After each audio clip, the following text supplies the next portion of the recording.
How to fix attempted to teleport to a place that is restricted in Roblox. So we're just gonna go ahead and explain why this is happening. So most of the time, if you're seeing the attempted to teleport to a place that is restricted in Roblox itself, it usually means your account does not meet the age requirement.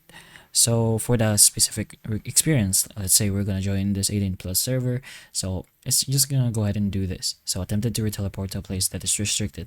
There are other reasons like maybe a mod of that game only allows specific people, but one of the main reasons again is the age requirement. So this account over here is set to an age that isn't on the age requirement, which is 18 plus, and it's also not age verified. So in most cases, especially with 17 plus experiences or games that required verified age, Roblox automatically blocks accounts that don't meet the required age setting or haven't completed age verification.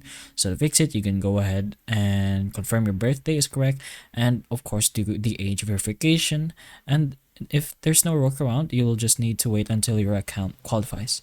This error can also appear if parental controls or content restrictions are enabled, so you can review your personal privacy and parental control settings as well. So in most situations, though, it's simply an age requirement issue rather than a technical glitch. So that's something you can just put in mind if you are having this error in your Roblox. So hopefully the information of this video can help you, and if it can, please like and subscribe for more videos like this, and that's all.